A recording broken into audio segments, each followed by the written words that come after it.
Our featured bike this time is itong 2024 Yamaha Sniper 155.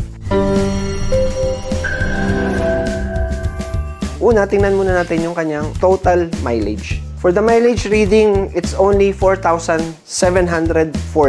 Mababang mababa. Unang-una ko napapansin dito, merong konting defect dito sa seat, pero we are going to tuck this in. Wala rin siyang side mirror, pero ang kanyang mga preno mukhang hindi nagalaw.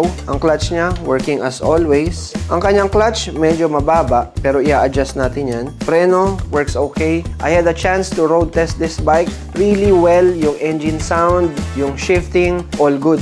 So, let's look at the tires. Mukhang yung previous owner na to, nakipag-swap siya kasi hindi ito ang original color.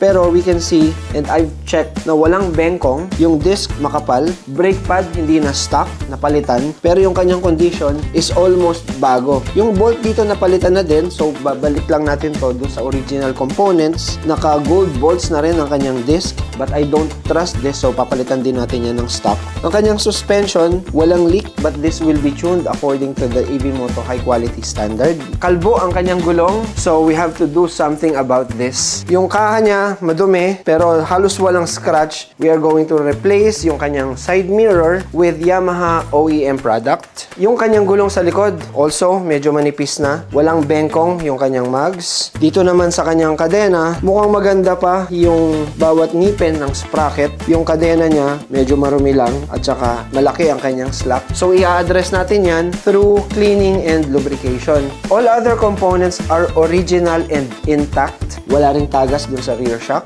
Yung brake dito sa likod, all original. Brake pads, makapal, pati yung kanyang disc. Yung preno sa likod, mataas and seems to be working perfectly. Yung mga tornilyo ng kanyang makina, no sign na napihit. So, I think I'm very happy with this bike. If I were to give another rating dito sa motor na to, I would say, and I would grade it around 90%. Siya nga pala guys, ang magiging presyo nitong motor na to after all the servicing that we will do is 120,000 and it will be negotiable upon viewing.